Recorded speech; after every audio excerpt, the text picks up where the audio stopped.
Good morning everyone, welcome to our YouTube channel success Hera.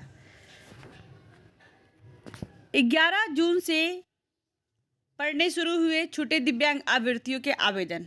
जी हाँ दोस्तों, जो शिक्षक नियोजन की प्रक्रिया है जो काफ़ी समय से लंबित पड़ी हुई थी, उसमें और थोड़ा सा टाइम दे करके अभ्यर्थियों, सिर्फ दिव्यांग अभ्यर्थी, बहुत सारे क्वेश्चन थे कि क्या सर ऑल कैटेगरी के अभ्यर्थी इसमें फॉर्म सबमिट कर सकते, तो नहीं, केवल दिव्यांग अभ्यर्थियों के लिए 11 से 25 जून तक का समय दिया गया है आवेदन करने के लिए। राज्य में 1.25 लाख स्कूली शिक्षकों की होने वाली नियुक्ति के लिए छूटे हुए दिव्यांग अभ्यर्थियों के आवेदन शुक्रवार से पढ़ने शुरू हो गए। नियुक्ति में दिव्यांग अभ्यर्थियों के लिए 4% आरक्षण का प्रावधान है।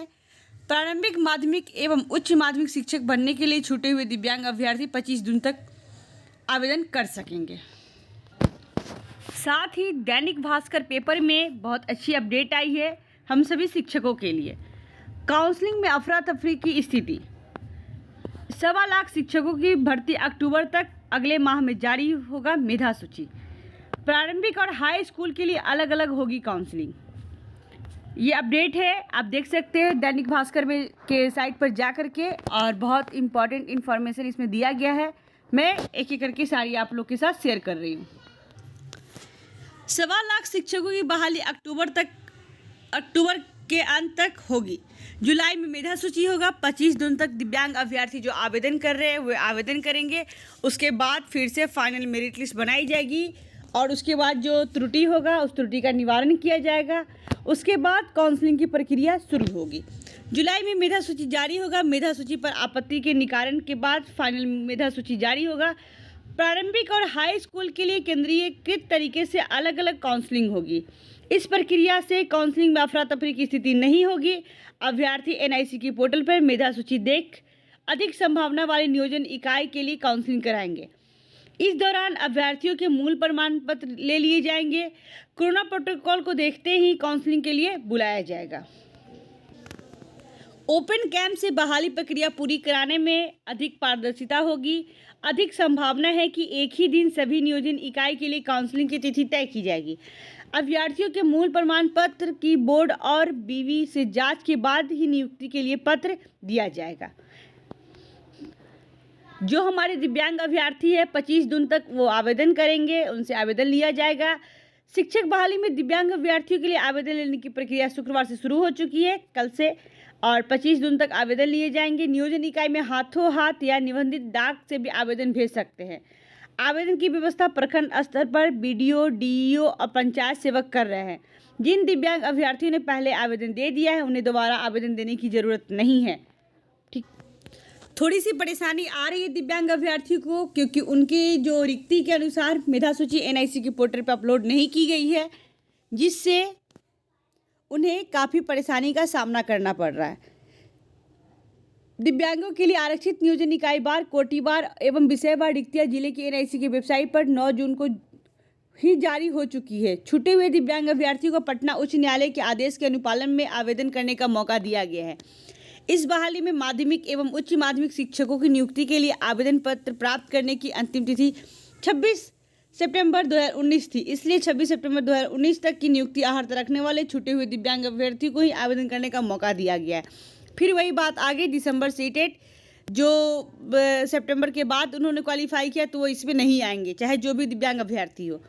इस प्रकार प्रारंभिक शिक्षकों की नियुक्ति के लिए आवेदन करने की अंतिम तिथि 23 नवंबर 2019 को थी। इसलिए 23 नवंबर 2019 तक की नियुक्ति के हर तरह छूटे हुए दिव्यांग अभ्यर्थी आवेदन करने का मौका दिया गया है। प्रारंभिक तथा उच्च माध्यमिक शिक्षकों की नियुक्ति के लिए वैसे दिव्यांग अभ्यर्थी आवेदन नहीं देंगे जो पूर्व में आवेदन दे चुके हैं। पूर्व में आवेदन दे चुके अभ्यर्थी दोबारा आवेदन देंगे तो उन पर विचार नहीं होगा। इसके साथ ही दिव्यांगगंज के लिए चिन्हित 4% रिक्त पद के अलावा किसी अन्य कोटि श्रेणी के रिक्त पर नियोजन हेतु इस अवधि में आवेदन करने की सुविधा नहीं है। आपको याद होगा कि ये प्रस्तावित नियुक्तियाँ छठे चरण की है। इसके तहत तकरीबन 94,000 प्रारंभिक तथा तकरीबन 30,000 माध्यमिक उच्च माध्यमिक शिक्षकों की नियुक्ति होनी है। तो ये दोस्तों, ये जो नियुक्ति प्रक्रिया है 2019 की है और वही चल रही है। उसी को पूर्ण करने के लिए ये अंतिम पड़ाव पे है। दिव्यांग अभ्यर्थी जो आवेदन कर लेंगे उसके बाद ही नियुक्ति प्रक्रिया शुरू हो पाएगी सुचारू रूप से, क्योंकि जब इसके बाद दिव्यांग अभ्यर्थी आवेदन कर लेंगे तो उनके साथ मेधा सूची के साथ साथ जो भी त्रुटि का निवारण होगा उसके बाद फाइनल मेरिट लिस्ट अपलोड होगी, उसके बाद काउंसलिंग की प्रक्रिया होगी। अब स्टेट गवर्नमेंट इतना लेट हो चुकी है तो थोड़ा और ही लेट सही, लेकिन वो चाहती है कि इस छठे चरण के नियोजन में पारदर्शिता बढ़ती जाए। बिहार की छवि ऐसे ही टीचरों के लिए खराब है, तो अब गवर्नमेंट ऐसा नहीं चाहती है कि जो फर्जी शिक्षक है वो नौकरी करते रह जाते हैं और जो इस योग्य होते हैं इस पद से छूट जाते हैं। इस बार आप देखे होंगे मेरिट लिस्ट में कि सीटेट को मार्क्स से लेकर के ट्रेनिंग सर्टिफिकेट भी फर्जी बहुत सारे पाए गए हैं।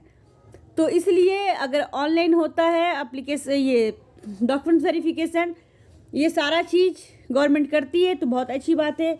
नहीं तो डॉक्यूमेंट वेरिफिकेशन के बाद ही नियुक्ति पत्र दिया जाएगा, तो ये भी बहुत अच्छी बात है। जिससे क्या होगी, जो अभ्यर्थी इसकी अर्हता रखते होंगे वो उस पद को प्राप्त करेंगे, जो इस योग्य नहीं होंगे उस पद को प्राप्त नहीं करेंगे। आप चेक किए होंगे मेरिट लिस्ट में, मैंने खुद चेक किया, तो आप देखेंगे कि बहुत सारे ऐसे अभ्यर्थी जिनका CET जो प्रमाण पत्र है वो भी फर्जी है। आप उसके रोल नंबर से उनको चेक कर सकते हैं। रोल नंबर डालेंगे तो उनका नाम मेधा सूची में जो है वो अलग होगा और मार्क्स बिल्कुल डिफरेंस होगा। तो इस तरीके से अगर डॉक्यूमेंट वेरिफिकेशन अच्छे से होता है तो भीड़ ऑटोमेटिक कम जाएगा, क्योंकि जो 94,000 प्रारंभिक शिक्षक है इसमें अगर देखते हैं तो कम से कम 40% ऐसे अभ्यर्थी हैं जिन्होंने CET पात्रता को प्राप्त नहीं किया है फिर भी आवेदन कर दिए। तो इस तरीके से भीड़ कमेगी और पारदर्शिता के साथ जब बिहार में शिक्षक नियुक्ति प्रक्रिया पूर्ण होगी तो बिहार की छवि उभरेगी शिक्षकों के मामले में। नहीं तो ऐसे भी बहुत सारी चीज़ों की वजह से शिक्षकों पे जो गाज गिरती है वो हमेशा से गिरती आई है और इनकी छवि हमेशा से खराब रही है। अब थोड़ा सा देखते हैं CTET और TET प्रमाण पत्र की ओर। TET सर्टिफिकेट की वैधता जीवन पर्यंत। राज्य में प्रारंभिक शिक्षक की नियुक्ति के लिए ली जाने वाली प्रारंभिक शिक्षक पात्रता TET के सर्टिफिकेट की वैधता अब जीवन पर्यंत हो रहेगी। यह नियम पहली प्रारंभिक शिक्षक पात्रता परीक्षा सर्टिफिकेट के निर्गत सर्टिफिकेट से ही लागू किया गया है। इससे संबंधित आदेश शिक्षा विभाग ने शुक्रवार को जारी किया। दरअसल प्रारंभिक शिक्षक नियुक्ति में शिक्षक पात्रता परीक्षा TET उत्तीर्ण होने की शिक्षक पद पर आवेदन के योग्य होते हैं। पहले शिक्षक पात्रता परीक्षा TET के सर्टिफिकेट की वैधता 7 वर्षों तक थी। बिहार में पहली शिक्षक पात्रता परीक्षा TET वर्ष 2012 में आयोजित हुई थी। उसके रिजल्ट भी उसी वर्ष जारी हुआ था। 2012 के सर्टिफिकेट की वैधता 2019 में समाप्त हो रही थी, तो 2 साल के लिए उसी की वैधता को बढ़ाई गई थी। जिनकी एज रहते हुए भी उनकी सर्टिफिकेट की वैधता समाप्त हो गई थी।